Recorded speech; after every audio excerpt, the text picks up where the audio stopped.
In the heart of Madrid's glittering midnight pavilion, legendary detective Hercule Poirot arrives for an exclusive gala showcasing Spain's priceless treasures, including the cursed emerald necklace, the Lágrima de España. But as midnight strikes and the lights dim for the unveiling, host Carlos Mendoza collapses, poisoned and stabbed in a shocking murder amid the elite crowd. Suspects emerge. His jealous wife, Isabella, her lover, the artist Rafael Torres, archaeologist Dr. Elena Vargas, and rival collector Sir Reginald Blackwood. Poirot unravels a web of forgery, affairs, and hidden motives.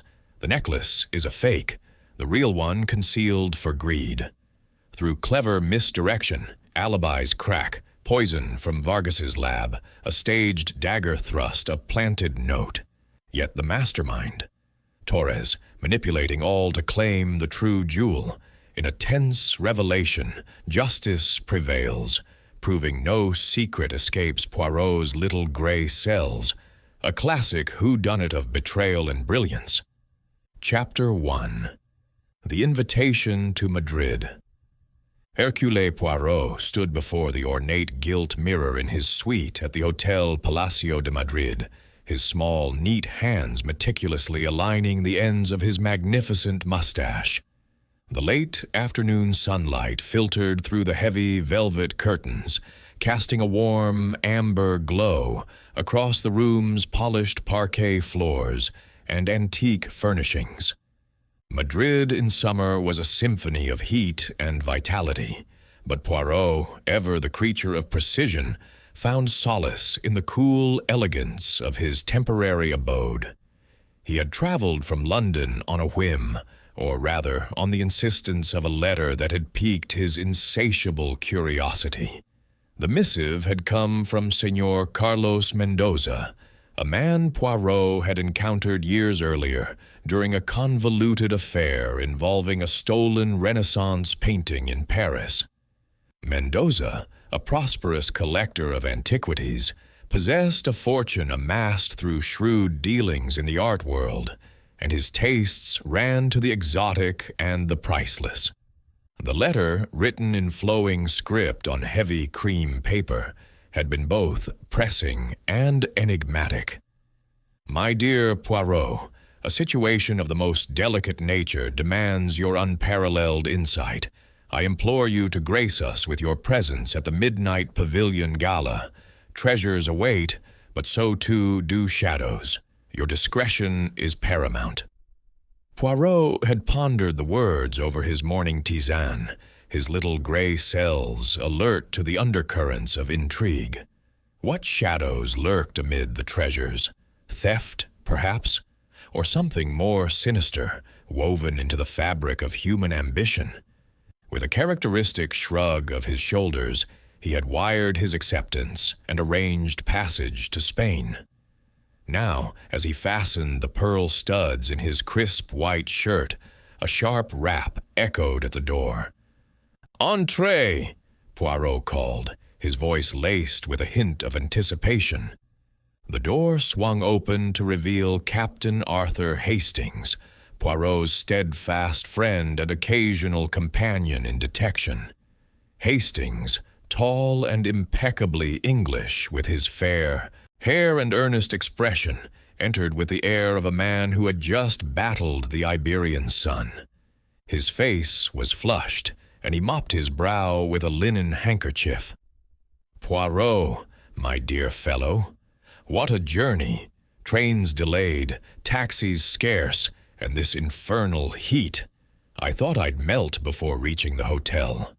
But here I am, ready for whatever adventure you've dragged me into this time." Poirot's eyes twinkled with amusement as he regarded his friend. "Ah, Hastings, always the epitome of British resilience. The heat, it is but a trifle compared to the chill of mystery. Sit, mon ami, and partake of this excellent sherry. We have much to discuss before the evening unfolds." Hastings sank into a plush armchair, accepting the glass with gratitude. "So, spill the beans, Poirot. What's this all about? Your telegram was as cryptic as a spy novel. Join me in Madrid for a gala of shadows. Sounds ominous. Poirot settled opposite him, his posture immaculate. It is Señor Mendoza who summons us. You recall him from the Paris case? A man of wealth and discernment, but one who courts danger with his acquisitions. He hosts a gala at the Midnight Pavilion, a splendid edifice constructed expressly for an exhibition of Spain's most revered artifacts in the Retiro Park. The centerpiece is the Lágrima de España, an emerald necklace of legendary beauty, once worn by queens, and whispered to carry a curse upon those who possess it unjustly. Hastings leaned forward, intrigued. A cursed necklace? Sounds like something out of a Gothic tale. And Mendoza needs you why? Security, I suppose? Précisément. His letter hints at peril without specifics. Perhaps a rival collector, or a thief among the elite. We shall attend and observe. The human character, Hastings. It reveals itself in the glitter of such gatherings. As the sun dipped lower, painting the sky in hues of crimson and gold, Poirot and Hastings made their way to Retiro Park. The air was alive with the scent of blooming jasmine and the distant strains of a flamenco guitar. The Midnight Pavilion rose like a jewel amid the manicured gardens, a vast, tented structure of white silk and crystal, its spires adorned with twinkling lights that promised enchantment after dusk. Guards in crisp uniforms patrolled the perimeter, ensuring only the invited crossed the threshold. Inside, the pavilion was a marvel of opulence. Chandeliers dripped like frozen waterfalls from the ceiling, illuminating display cases filled with golden chalices, ancient tapestries, and jeweled relics. The guests formed a tapestry of Madrid's high society, diplomats in tails, ladies in shimmering gowns, and connoisseurs murmuring appreciatively over the exhibits. Señor Carlos Mendoza greeted them with effusive warmth, his portly frame clad in a tuxedo that strained at the seams, his face beaming beneath a neatly trimmed beard. Poirot and Captain Hastings, what an honor to have you here. Come, let me introduce you to our circle. He led them first to his wife, Isabella Mendoza, a woman of striking beauty with raven hair piled high and eyes that held a quiet intensity. Her emerald gown mirrored the hue of the famed necklace, and she extended a gloved hand with graceful poise. Señor Poirot, your fame reaches even our sunny shores. Carlos speaks of you with such admiration. Enchanté, madame, Poirot replied, bowing slightly. The pleasure is mine. Your husband has assembled a collection to rival the Louvre. Next was Rafael Torres, a young artist whose dark curls and brooding gaze suggested a soul tormented by passion. He shook hands firmly, but Poirot noted the flicker of unease in his eyes when Isabella glanced his way. An honor, Señor Poirot. Mendoza's patronage has been invaluable to my work. Dr. Elena Vargas, a renowned archaeologist with sharp features and a no-nonsense demeanor, nodded curtly. Her spectacles perched on the bridge of her nose as she gestured to a nearby artifact. Fascinating pieces, aren't they? Though some provenance leaves much to be desired, Mendoza has an eye for the dramatic. Finally, Sir Reginald Blackwood, a British expatriate whose ruddy complexion spoke of years in colonial climes, clapped Poirot on the back with undue familiarity. Poirot, old boy, heard you cracked that jewel heist in London. Good show. Mendoza outbid me on half these trinkets. Fellow's got the devil's luck. As the evening progressed, conversations swirled like eddies in a stream. Art, politics, scandals whispered behind fans. Poirot circulated with ease, his keen gaze missing nothing. The way Isabella's fingers tightened on her champagne flute when Torres approached, Vargas's pointed questions about the necklace's history, Blackwood's boisterous tales that masked a calculating stare. Midnight drew near, and Mendoza called for attention, his voice booming over the assembly. "Ladies and gentlemen, to the Lágrima de España, the tear of Spain, may its brilliance light our night, unmarred by the curses of old." Glasses clinked in toast, the emerald's facets catching the light like captured stars. Yet Poirot felt a prickle at the nape of his neck, a sense that amid the splendor, discord lurked, waiting to shatter the illusion of harmony. Chapter 2. The Fatal Stroke. The hum of conversation in the midnight pavilion swelled like the crescendo of an orchestra as the hour approached 12. Hercule Poirot, positioned discreetly near a pillar adorned with trailing vines of silk flowers, surveyed the assembly with his customary acuity. The air was thick with the mingled scents of expensive perfumes, cigar smoke, and the faint, earthy aroma of the ancient artifacts on display. Crystal glasses clinked in toasts, and laughter rippled through the crowd, but Poirot detected an undercurrent of tension, a subtle discord amid the harmony. Señor Carlos Mendoza, ever the consummate host, moved about with jovial energy, his round face flushed with excitement and perhaps a touch too much sherry. He clapped shoulders and exchanged pleasantries, his booming voice cutting through the din. "My friends, the moment draws near. The Lágrima de España shall be revealed in all its glory, a jewel to eclipse the stars themselves." His wife, Isabella, stood at his side, her smile fixed but her dark eyes restless, flitting toward the young artist Rafael Torres, who lingered on the periphery, nursing a glass of champagne with feigned nonchalance. Dr. Elena Vargas, the archaeologist, hovered near the display cases, her sharp gaze dissecting each relic as if seeking hidden flaws. She adjusted her spectacles and murmured to a nearby guest about the dubious authenticity of a Moorish vase, her tone laced with scholarly disdain. Sir Reginald Blackwood, meanwhile, held court in a corner, his ruddy cheeks glowing as he regaled a cluster of admirers with tales of his exploits in the Indies. "Mark my words," he declared, "that emerald's got a history bloodier than a bullfight. Curses, you know, old as the hills." Captain Hastings, at Poirot's elbow, shifted uncomfortably in his evening clothes.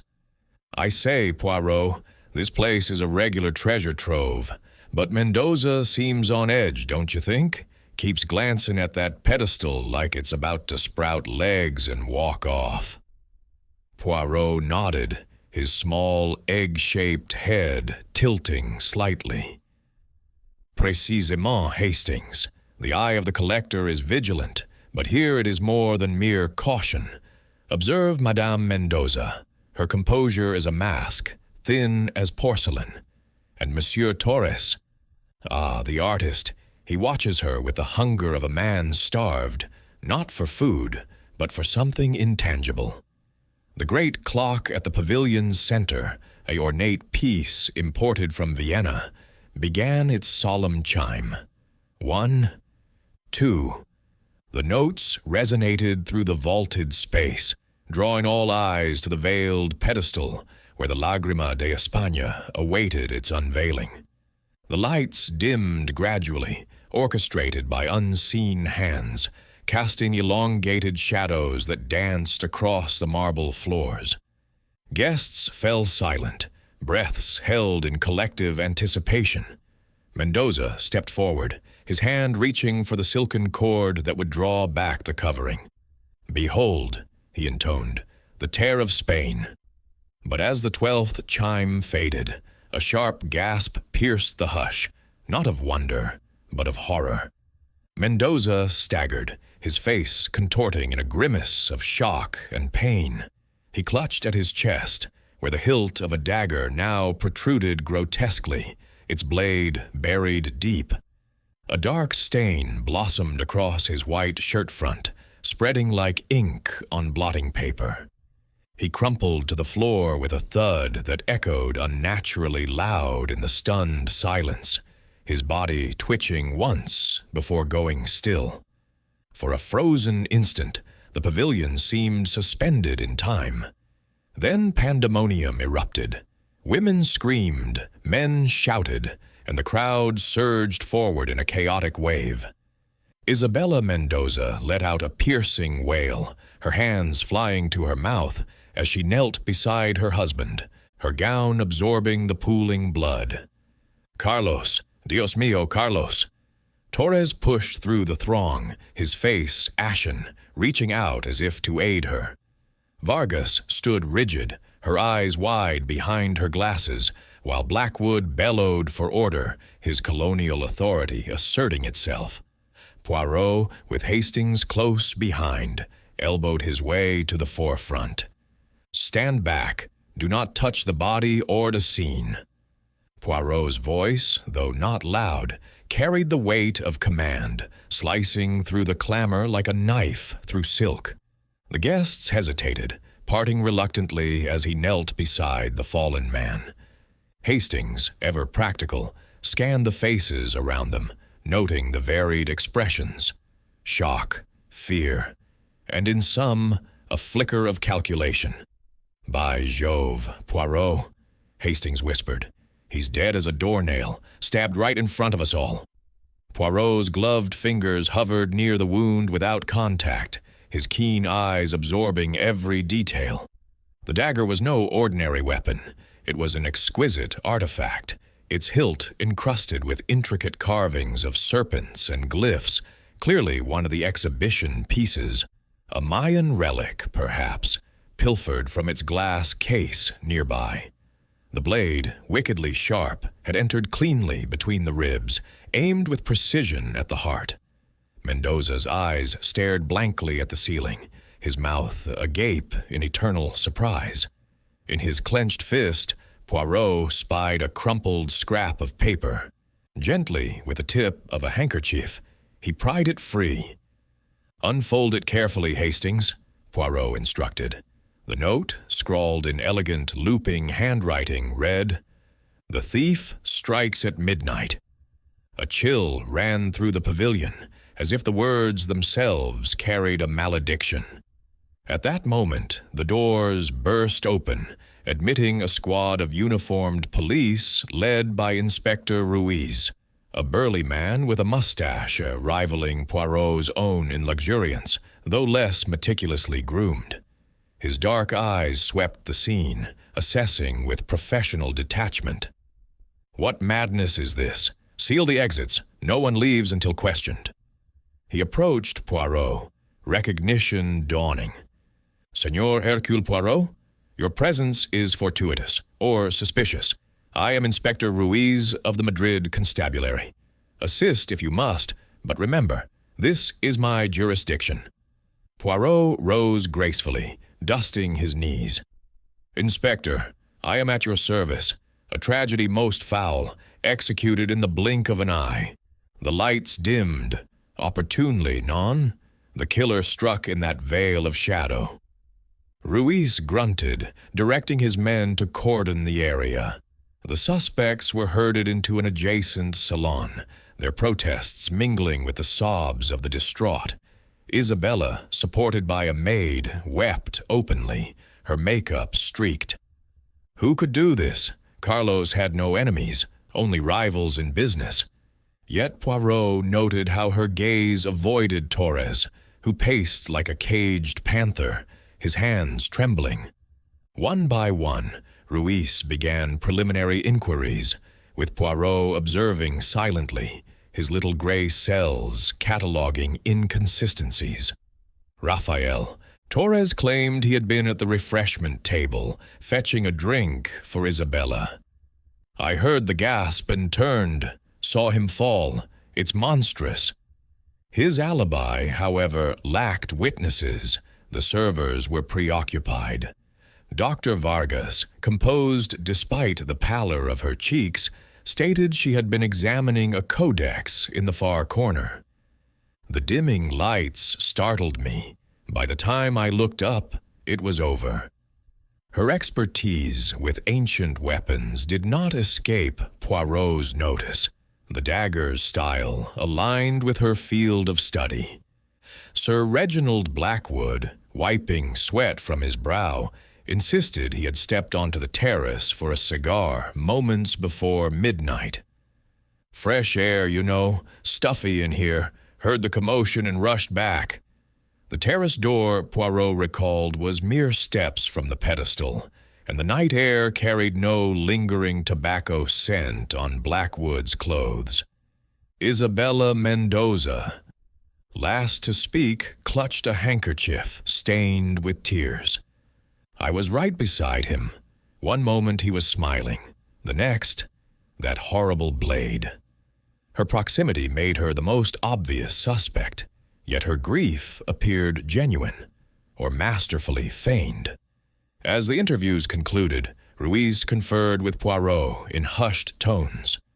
"No fingerprints likely. The hilt is textured. And that note, a warning or a plant?" Poirot twirled his mustache thoughtfully. "Ah, Inspector, the note is the key, written with care, not haste. The ink is fresh, the hand steady. But observe the eyes of our suspects. They are windows to the soul, and in them I see not just sorrow, but secrets. Madame Mendoza's dart with accusation, Torres's burn with fury, Vargas's calculate, Blackwood's evade. Someone here wields not only a dagger, but deception." Hastings, hovering nearby, added, "And the necklace, it's still there, untouched. If theft was the motive, why kill the host?"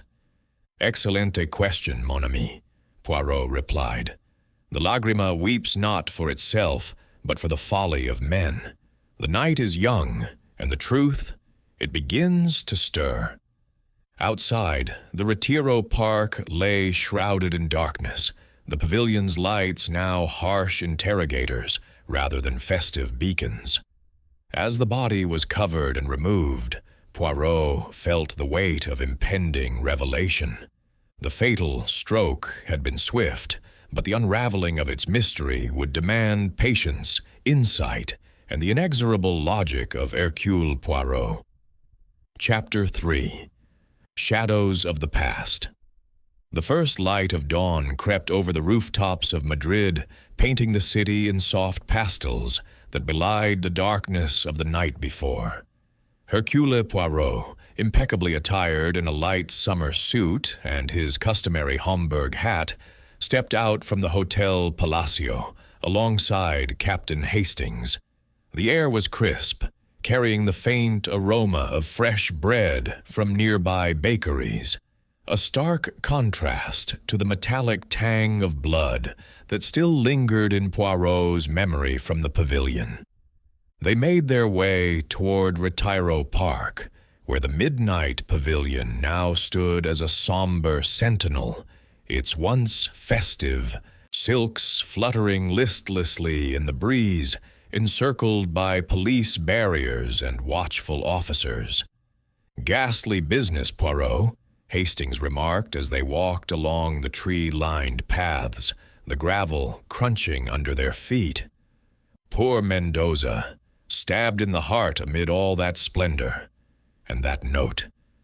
The thief strikes at midnight. Chilling, isn't it? Makes one wonder if the curse of that emerald is more than mere legend." Poirot's steps were measured, his cane tapping rhythmically. "The curse, mon ami, is a convenient veil for human malice. Legends do not wield daggers. Men and women do. We must peel back the layers of the past to reveal the motives of the present." At the pavilion's entrance, Inspector Ruiz awaited them, his uniform rumpled from a night without sleep, a cigarette dangling from his lips. He nodded curtly, exhaling a plume of smoke. "Senor Poirot, Captain, the forensics team has been through. No fingerprints on the dagger. Wiped clean, or perhaps handled with gloves. The blade matches the Mayan exhibit precisely. It was removed from its case without force, suggesting someone with access or cunning." Poirot's eyes narrowed. "And the note? The ink, Inspector?" Ruiz flicked ash to the ground. "Matched to a bottle in Mendoza's private study at his villa. High quality, imported from Italy. Could be a plant to make it seem like an inside job. Or perhaps Mendoza wrote it himself as a warning he never delivered." "A setup, then," Hastings interjected. "But by whom? And why leave it in his hand?" Ruiz shrugged. "That's why I tolerate your meddling, Poirot. My men are canvassing witnesses, but the elite, they close ranks like clams. I've arranged for you to interview the key players today.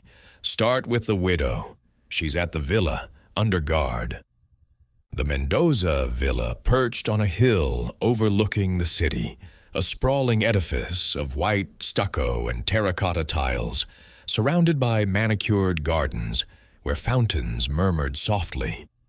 Isabella Mendoza received them in the drawing room, a space filled with opulent furnishings, velvet sofas, gilt-framed mirrors, and shelves laden with antiquities that echoed her late husband's passions. She sat composed in a high-backed chair, her face pale and drawn, eyes rimmed with the evidence of wept tears. A black shawl draped her shoulders, and she clutched a rosary, its beads clicking faintly as she spoke. "Senor Poirot, Captain Hastings," she said, her voice steady but laced with fatigue. "Thank you for coming. The police, they treat me like a suspect, poking and prodding. But I loved Carlos, despite everything." Poirot settled opposite her, his demeanor sympathetic yet probing. "Madame, the loss is profound. Yet in such tragedies, truth emerges from candor. Tell me of your husband's jealousies. Rumors whisper of Senor Torres." Isabella's gaze dropped to her hands, the rosary pausing. "Raphael. He is an artist, passionate and impulsive. Carlos patronized his work, but lately he grew suspicious, accused Raphael of eyeing not just my affections, but the Lagrima itself, for inspiration in his paintings, he said. There were arguments, heated ones, but I swear my heart remained with Carlos, flawed though he was, his temper, his obsessions with those relics. And last night?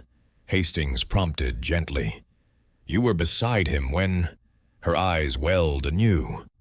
Yes. The lights dimmed, the chime struck. I felt a brush of movement like a shadow passing. Then the gasp, his hand to his chest. I thought it a jest at first, but the blood... She shuddered. Who could hate him so?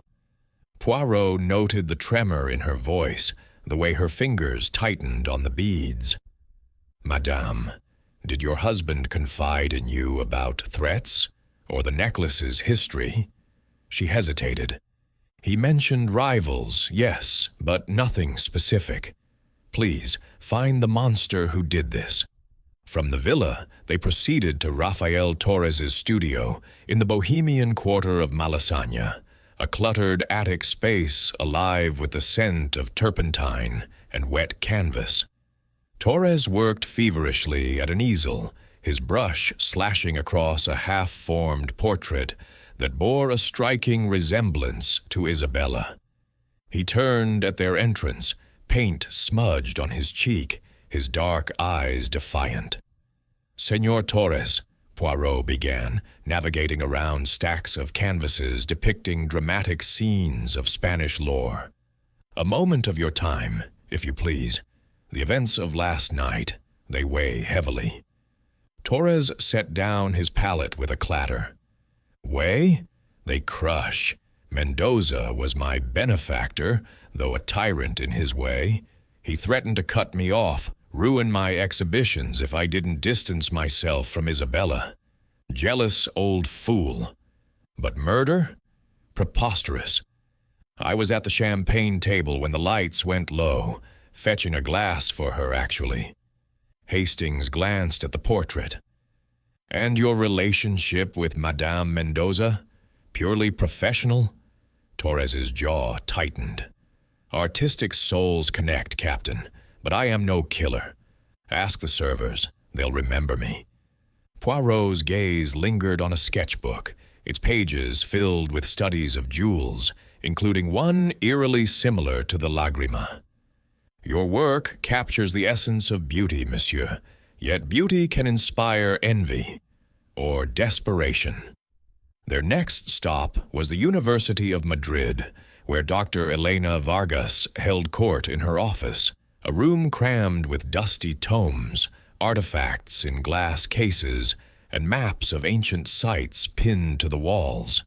She greeted them with a brusque nod, pushing aside a stack of papers as she lit a cigarette. "Dr. Vargas," Poirot said, declining a seat amid the clutter. "Your expertise is invaluable. The dagger, it is Mayan, non? Not a Spanish treasure at all." She exhaled sharply, her sharp features accentuated by the smoke. "Precisely. A ceremonial blade from the Yucatan, circa 900 AD. Mendoza acquired it on the black market, shady dealers in Mexico City. He had a knack for such things, but it bred enemies, rivals in the trade, forgers, collectors who'd kill for a piece. Like that." "And Sir Blackwood?" Hastings inquired. "You mentioned his dealings." Vargas scoffed. "Reginald? A charlatan in tweeds. His colonial acquisitions are half fakes.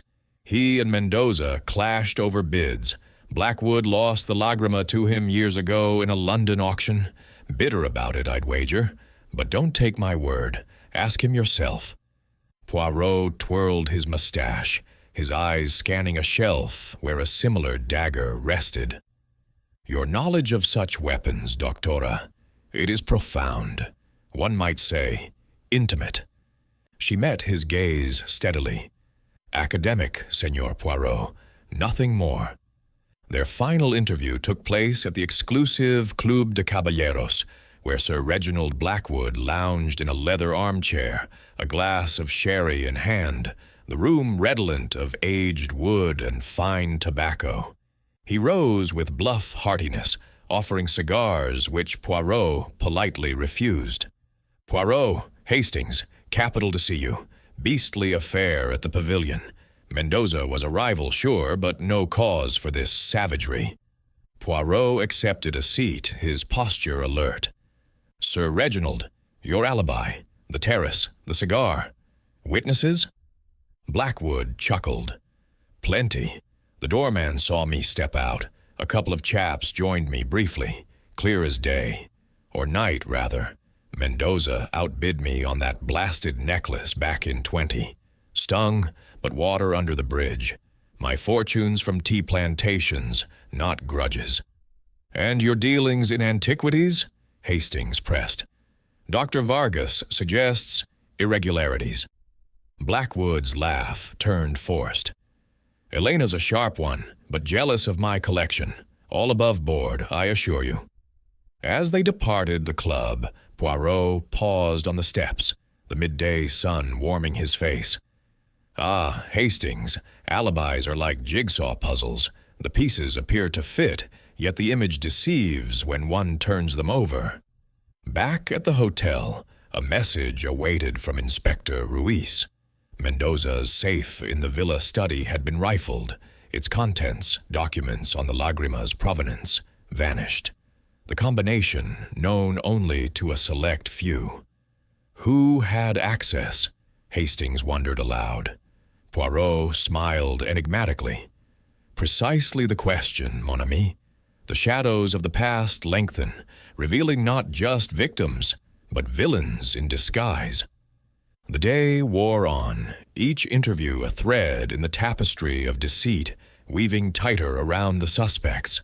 Poirot's little gray cells hummed with activity, piecing together the fragments: jealousy, rivalry, hidden acquisitions. Yet a crucial element eluded him, lurking in the recesses of memory and motive, waiting for the light of revelation. Chapter 4.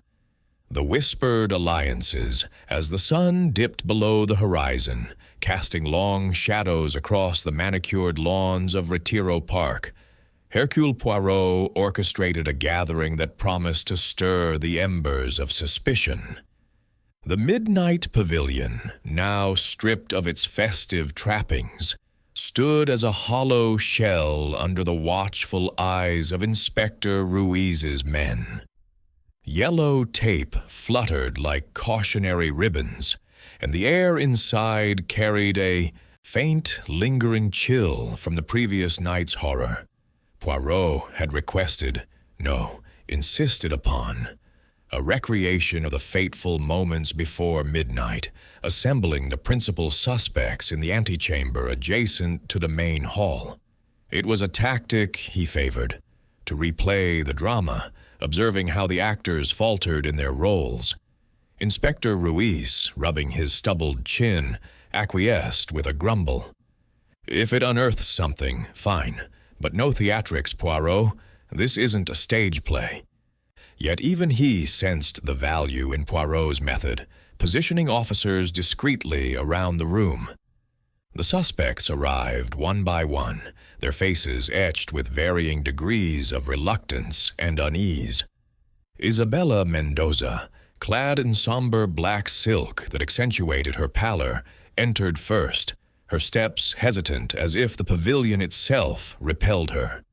Rafael Torres followed, his artist's hands clenched into fists, his gaze locking briefly with Isabella's before darting away.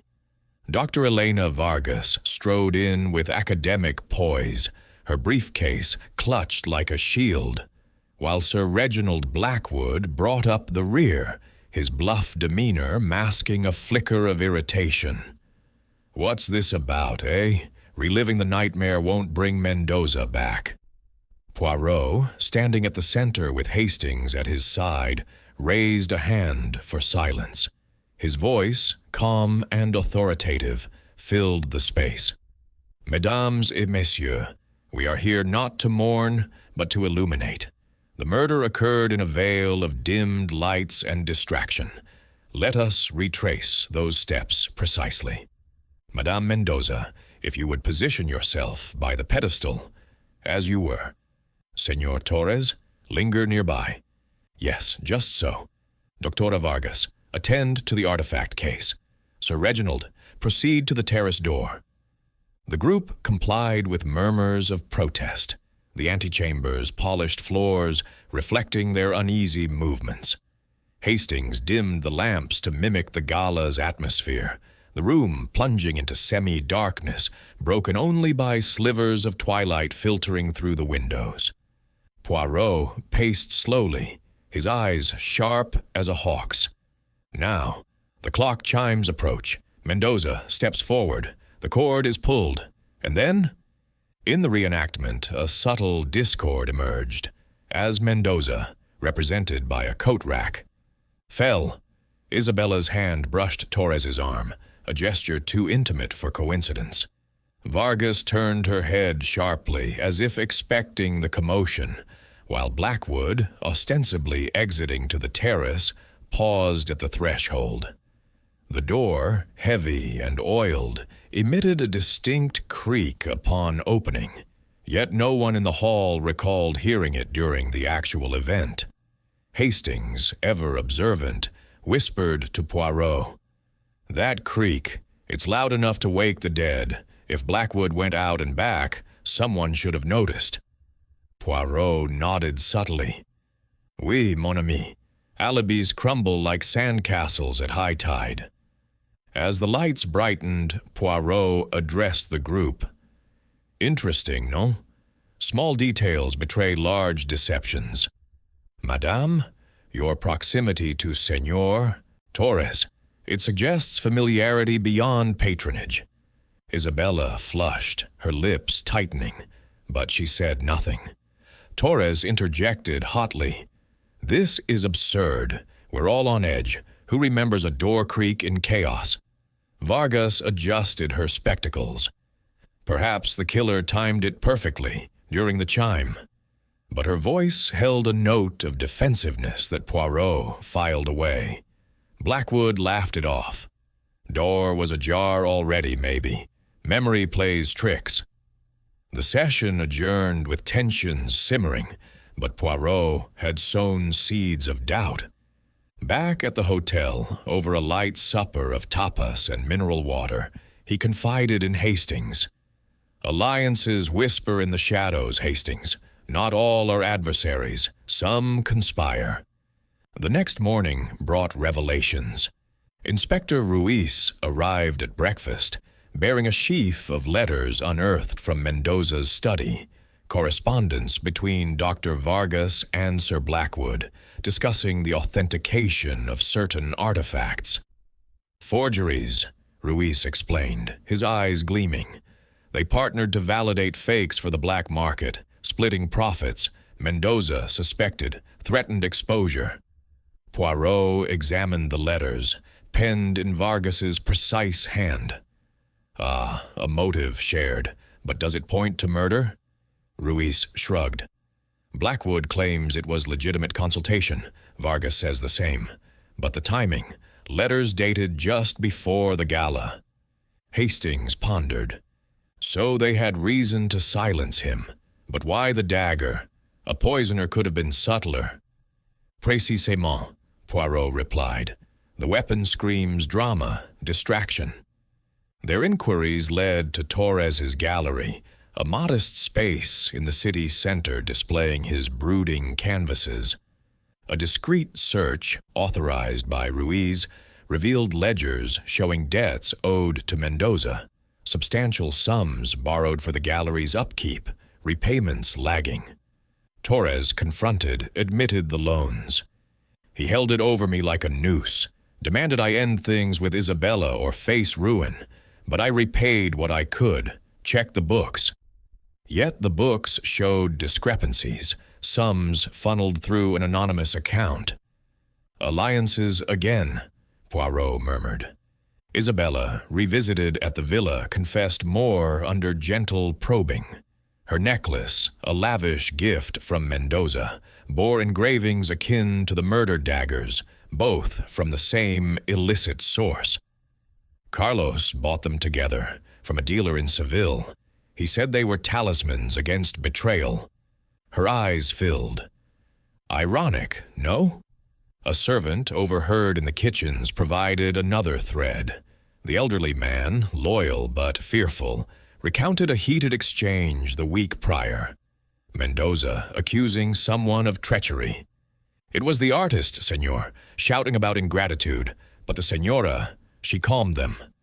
Poirot pressed. "And you are certain? No others present?" The servant hesitated. "Well," the British gentleman called later, seemed agitated. As evening fell, Poirot retired to his suite, musing over the web. Hastings joined him, bearing coffee. "It's a tangle, Poirot. Jealousy, debt, forgery. Who benefits most?" "All in their way," Poirot said, "but watch for the one who weaves the threads." That night, peril struck close. A knock at Poirot's door revealed a hotel porter with a tray, a glass of fine wine, compliments of an anonymous admirer. Poirot, ever cautious, examined it first. A faint, acrid scent betrayed poison. "Arsenic, perhaps," he deduced, summoning Ruiz. The inspector arrived swiftly, tracing the delivery to a bribed staff member. "No leads yet, but the killer fears you, Poirot." Poirot smiled thinly. "Bon, fear breeds mistakes. The alliances whisper, but soon they shall shout." The investigation deepened, alliances fracturing under scrutiny. Vargas and Blackwood, questioned separately, cracked slightly. She admitted certifying pieces for him. He confessed to minor deceptions. But murder? Never, Blackwood protested. Torres, under pressure, revealed a clandestine meeting with Isabella days before, planning to elope once debts cleared. She despised Carlos's control, but we didn't kill him. Isabella, tearful, corroborated.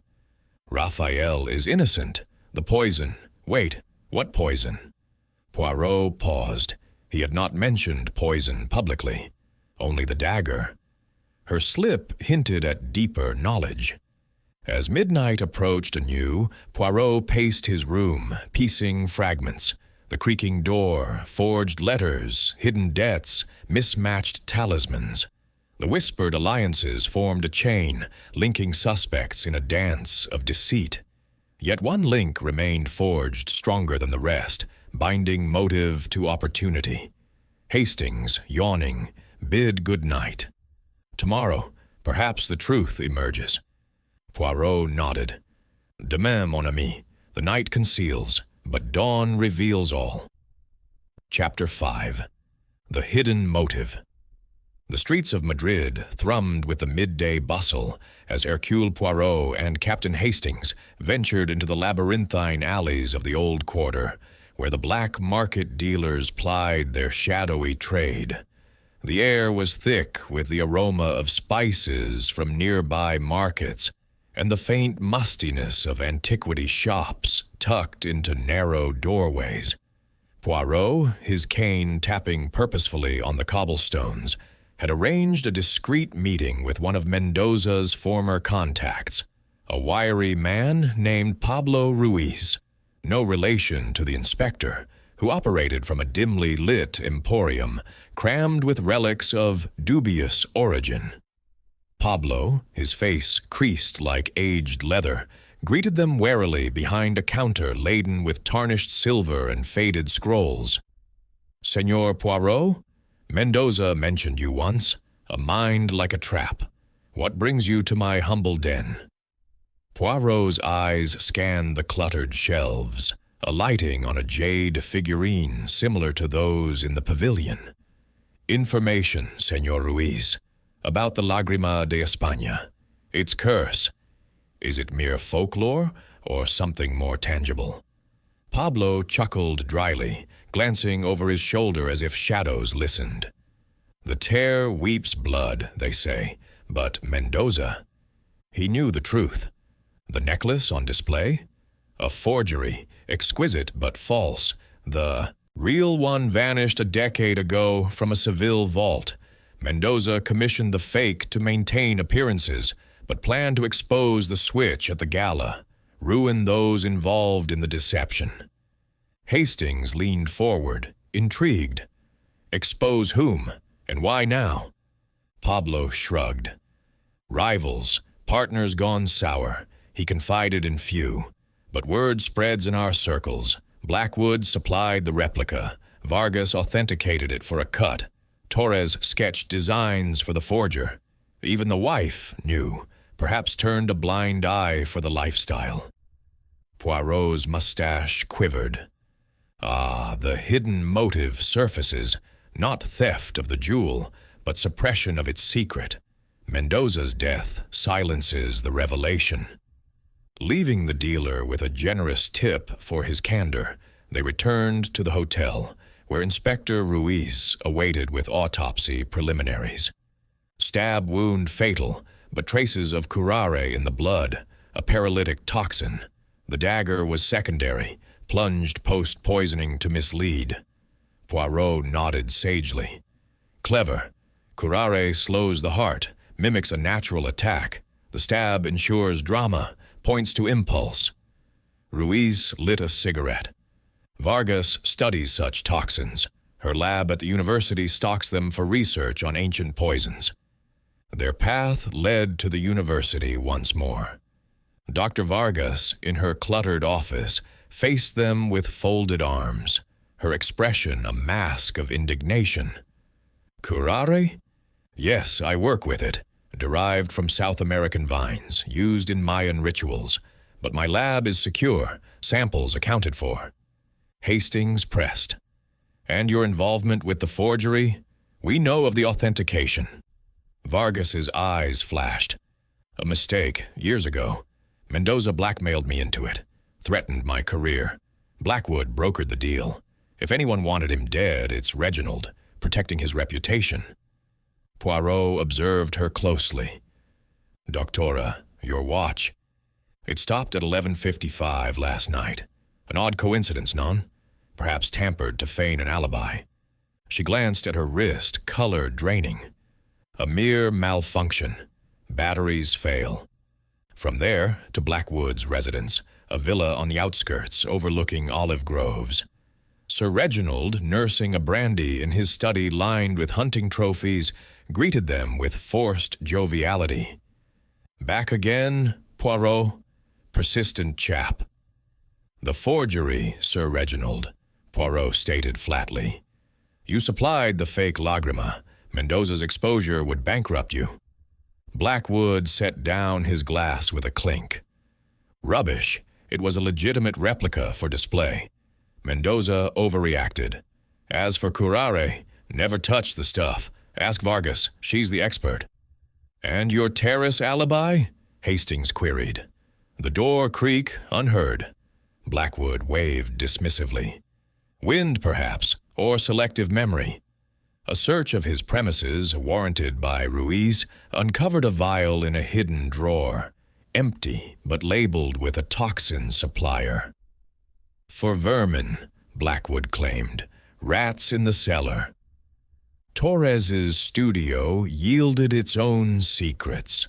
Amid the canvases, a hidden compartment in an easel revealed correspondence, letters from Isabella, laced with plans to flee after securing the true treasure. Confronted, Torres crumpled onto a stool, his defiance cracking. The affair, yes, it's real. Isabella despised Mendoza's control, his paranoia over the forgery. He hid the real Lagrima, confided its location to me as a trusted protégé. We planned to sell it, start anew. But kill him? No. We waited for divorce. Poirot's gaze pierced. And the debts? Forgiven in death, perhaps. Torres shook his head. He'd have ruined me first. Isabella, summoned to the pavilion for a private interview, broke under the weight of accumulated evidence. Seated on a velvet bench, her hands twisting a handkerchief, she wept openly. Carlos discovered our letters, threatened to disinherit me, expose the affair. Penniless, I couldn't bear it. But the poison. I knew of Vargas's work, but I didn't. Her voice trailed, a slip Poirot seized. Madame, how do you know of poison? The autopsy is not public. She paled. Rumors, servants' talk. Hastings exclaimed softly. It's all intertwined. The forgery for profit, the affair for escape, the rivalries for dominance. Poirot paced the antechamber, his little gray cells aligning the mosaic. Oui, Hastings, the hidden motive is multifaceted. Greed masks jealousy, deception cloaks desperation. Yet the killer's touch is artful, blending elements to ensnare the innocent. An overlooked clue surfaced from the pavilion's staff. A waiter recalled seeing Blackwood hand Mendoza a glass just before the unveiling. A special vintage, sir. Toxicology would confirm, but the chain strengthened. Vargas, recalled, admitted more. Mendoza forced me to certify the fake. Blackwood paid handsomely, but when Carlos planned exposure, we discussed options. Not murder, understand, merely delay. Blackwood, under renewed questioning, confessed partial guilt. I slipped a sedative into his drink to disorient, buy time to steal the provenance papers. But Curare, that's Vargas's domain. The web tightened. Poirot, in conference with Ruiz, outlined the sequence. Poison administered subtly via the glass, dagger thrust during the dimming to simulate immediacy, note planted to suggest theft as motive. But who wields both? Ruiz pondered. Poirot smiled enigmatically. The one who benefits from all chaos, the artist, perhaps, painting a masterpiece of misdirection. As evening descended, Poirot gathered fragments, the stopped watch implying Vargas reset time to alibi her lab visit, Blackwood's vial, residue matching curare, Torres's sketches including toxin vials from Vargas's descriptions, Isabella's knowledge betraying complicity. The hidden motive crystallized, not singular but collective, each suspect contributing a thread to the noose. Yet one pulled the knot tight, orchestrating the symphony of deceit. Hastings, poring over notes in the hotel lounge, sighed. "It's a Gordian knot, Poirot. Cut through it?" "Non, mon ami. Untangle. The truth hides not in shadows, but in the light of overlooked details." The investigation poised on revelation's edge, motives laid bare like cards on a table. Poirot, savoring a tisane, contemplated the final play. Chapter 6. The Gathering Storm. The atmosphere in the midnight pavilion had transformed from one of glittering opulence to a somber arena of accusation, as Inspector Ruiz convened what he termed the final interrogation. The late afternoon sun slanted through the high windows, casting elongated shadows that seemed to point fingers at the assembled suspects. The air hung heavy with the scent of wilted flowers from the previous night's decorations and the acrid tang of tension. Hercule Poirot, positioned unobtrusively near a side table laden with untouched refreshments, observed a scene with his characteristic intensity, his little gray cells attuned to every nuance of expression and gesture. Ruiz, his uniform pressed but his eyes shadowed from fatigue, paced before the group seated in a semicircle of ornate chairs salvaged from the gala.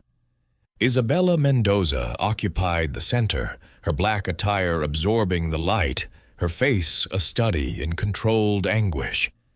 To her left sat Rafael Torres, his artist's fingers drumming restlessly on his knee, his dark curls disheveled, as if he had run hands through them in frustration.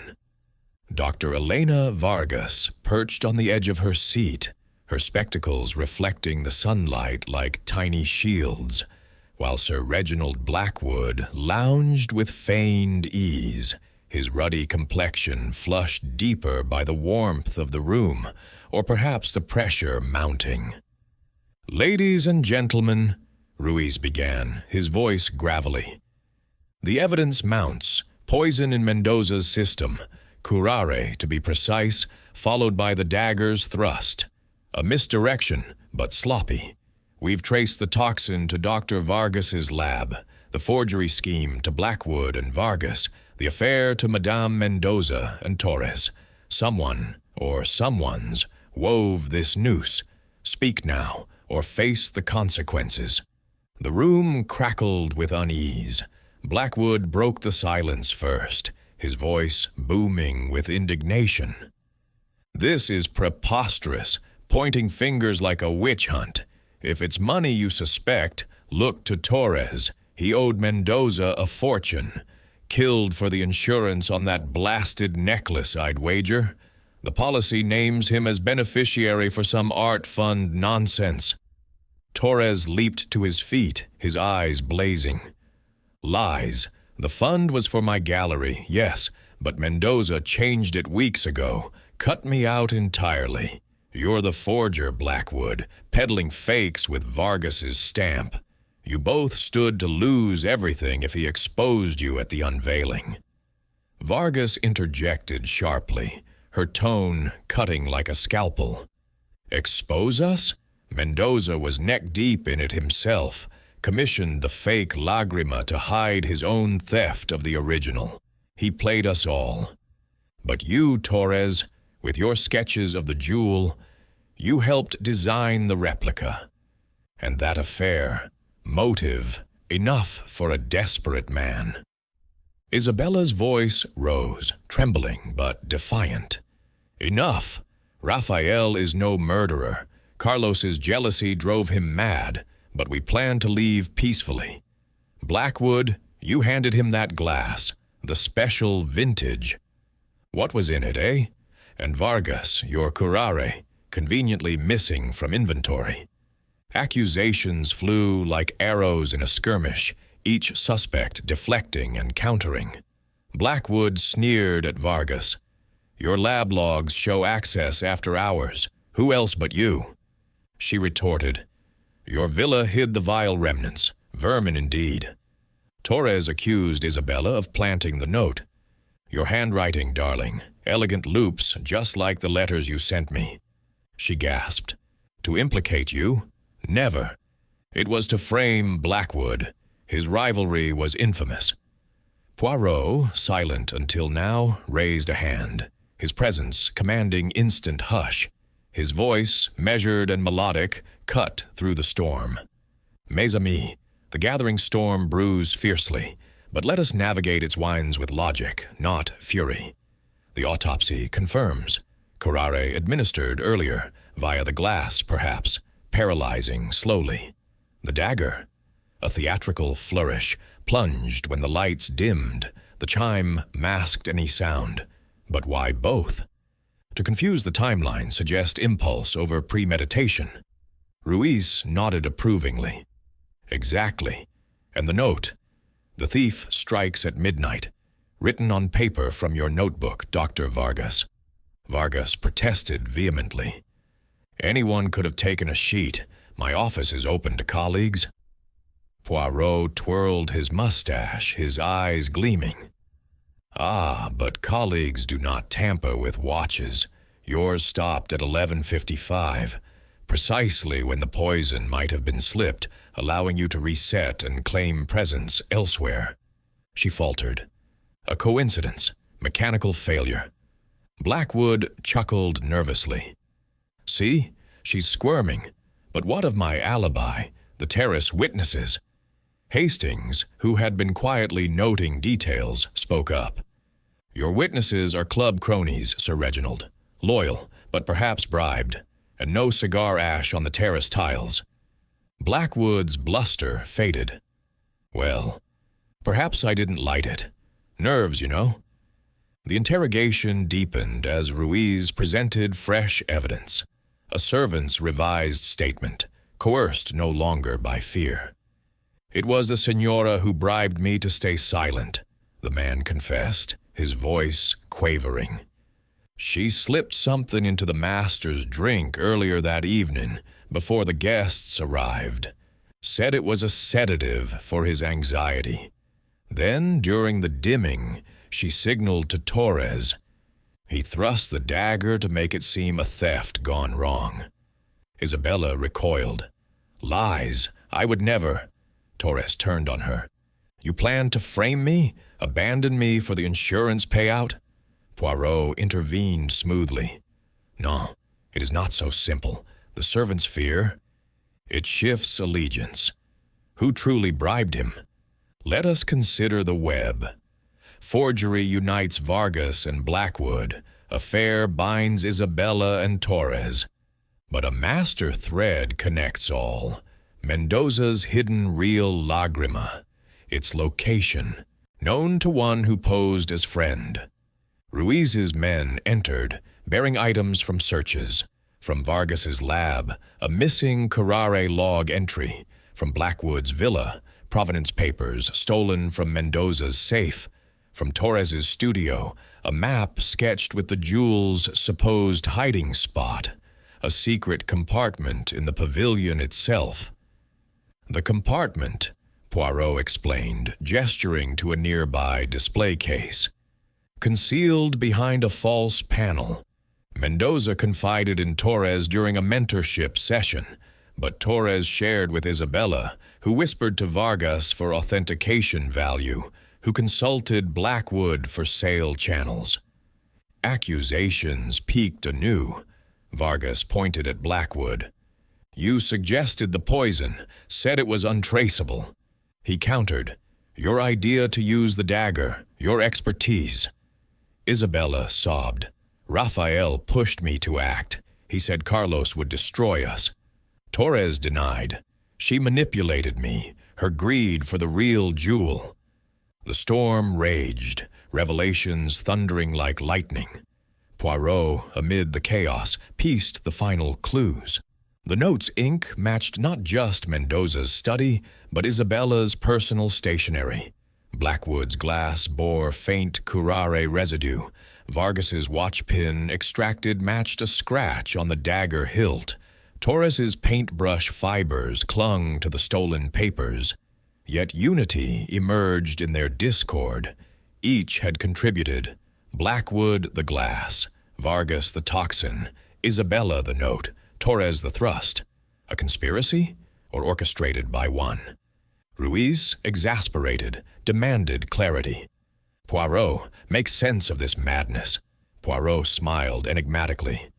The storm gathers, Inspector, but its eye is calm, the center where truth resides. Observe.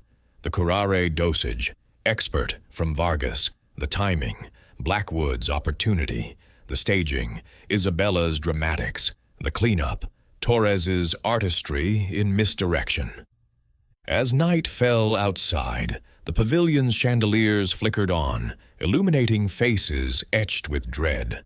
Poirot's revelation hovered, the gathering storm poised to break in full fury. Chapter 7.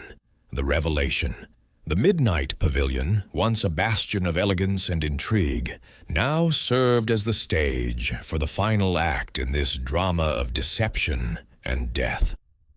As the evening sun dipped below the horizon, bathing the interior in a soft, ethereal twilight, Hercule Poirot assembled the suspects and authorities in the grand hall. The chandeliers, dimmed to a gentle flicker, cast dancing shadows that mirrored the shifting alliances and hidden truths unearthed over the past days.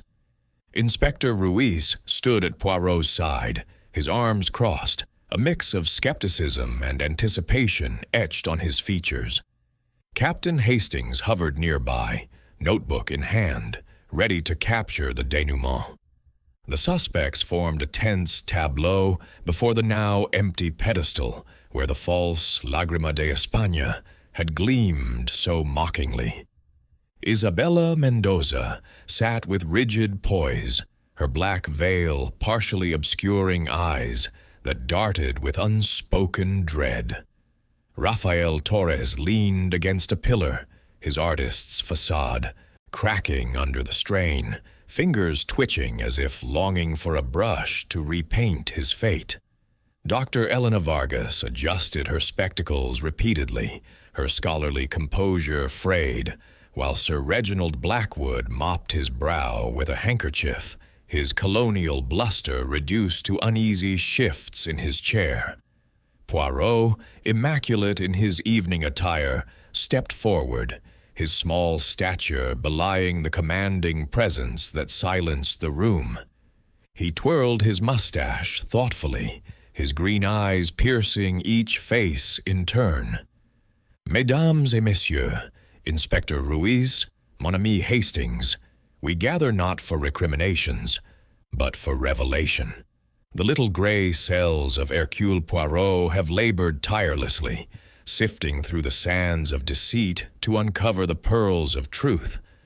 The murder of Señor Carlos Mendoza was no impulsive act, no mere stroke of passion or greed. It was a symphony of malice, composed with cunning, where each of you played an instrument, wittingly or not.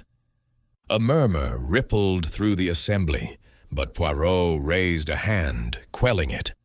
Let us begin at the heart, the Lágrima de España, not the glittering bauble on display, but the true emerald, stolen years ago and replaced by a forgery of exquisite craft. Mendoza, aware of the switch, commissioned the fake to preserve his reputation, but lately resolved to expose the fraud at the gala, a revelation that would ruin reputations and fortunes alike. Blackwood interjected hoarsely. Poppycock. Mendoza was in on it from the start. Poirot nodded affably. Précisément, Sir Reginald. You supplied the replica, procured through your dubious colonial contacts. Dr. Vargas, with her expertise, authenticated it for a handsome fee, lending scholarly credence to the deception. Madame Mendoza, you turned a blind eye, enjoying the luxuries it afforded. And Senor Torres, you sketched the designs, your artistic eye replicating the jewel's facets with precision, all while borrowing funds from Mendoza to sustain your gallery. Torres's face paled. Sketches? Mere inspiration. I had no part in forgery. Ah, but the ledgers tell otherwise, Poirot countered gently. Debts mounting, repayments funneled through anonymous accounts traced to the black market sales of minor artifacts, facilitated by this very group. Mendoza discovered the web, threatened exposure. Thus the motive. Silence him before the midnight unveiling. Isabella leaned forward, her voice a whisper. But who? We all had reason, yet none the hand. Poirot paced slowly, his cane clicking on the marble. The method reveals the minds. Curare. A subtle poison, paralyzing the victim slowly, administered via the special vintage glass handed by Sir Reginald just before the chime. You claimed it a sedative for his nerves, but residue confirms the toxin, sourced from Dr. Vargas's lab, where inventory discrepancies abound. Vargas gasped. My lab? Accessible to many. And the dagger. Why implicate me? The dagger, Poirot continued. A Mayan relic thrust during the dimming lights to suggest a frenzied theft. Your knowledge of such artifacts, Doctora, and the scratch on the hilt matching your watch pin, evidence of hasty handling. You struck not to kill, but to stage, believing the poison sufficient. Blackwood blustered. She lies. It was her idea. Non, Poirot interrupted. The note. The thief strikes at midnight, penned in elegant script on paper from Madame Mendoza's stationery, planted in his hand by you, Isabella, to divert suspicion toward a burglar, away from personal vendettas. She clutched her veil. To protect us all, but I didn't poison him. Poirot's eyes softened momentarily. Indeed, each contributed a piece, Blackwood the delivery, Vargas the weapon and toxin expertise, Isabella the misdirection. Yet these acts, disjointed, lack harmony. Who conducted this orchestra? Who wove the threads into a noose? The room fell silent, breaths held. Poirot turned to Torres, his gaze unyielding. You, Senor Rafael Torres, the mastermind, using the others as unwitting pawns in your grand canvas of crime. Torres straightened, his voice laced with scorn. Absurd. I loved Isabella. We planned escape, not murder. Love? Poirot echoed. Or leverage. Mendoza confided the real Lagrima's location to you alone, during a mentorship session in his study, a hidden vault in his villa, disguised as a painting frame. You shared fragments, whispered to Isabella of the jewel's value for your future, hinted to Vargas of its authenticity for her certification schemes, alluded to black wood of black market buyers. Each, fearing exposure, acted independently. Blackwood slipping the curare to induce a heart attack, Vargas readying the dagger as backup during the chaos, Isabella planting the note to frame a thief.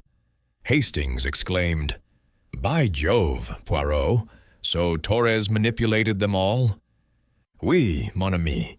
Torres orchestrated the gala's dimming, suggesting it to Mendoza as dramatic flair, ensuring the moment for Vargas's strike. He fetched the champagne, distracting witnesses while positioning himself to oversee. The debts? Forgiven in death. The insurance redirected subtly through forged documents in his studio. And the true prize, the genuine emerald, retrieved from the vault post-murder, hidden amid your canvases. Ruiz's men, at a signal, presented a wrapped bundle from Torres's studio, the real Lágrima de España, its facets catching the light like captured fire. Torres snarled, lunging forward, but officers restrained him. "You meddlesome Belgian." "How?" Poirot smiled serenely. "The little details, monsieur. Your sketches included not just the jewel, but vials resembling curare containers, subconscious betrayal. Paint fibers on the stolen provenance papers, matching your brushes. The servant's bribe, traced to your gallery funds. And Isabella's letters, urging action. But in your handwriting's subtle mimicry, forging her complicity to bind her silence." Isabella wept. "Raphael, you used me?" Torres sneered.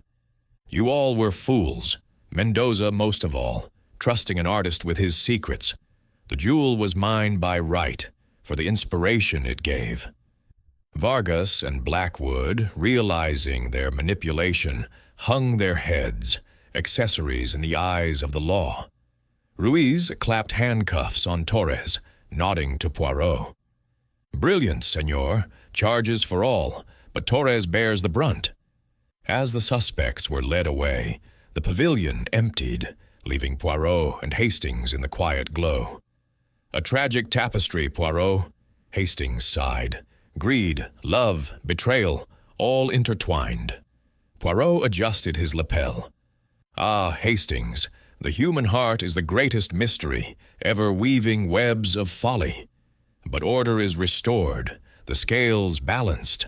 Now, perhaps a tisane to soothe the gray cells."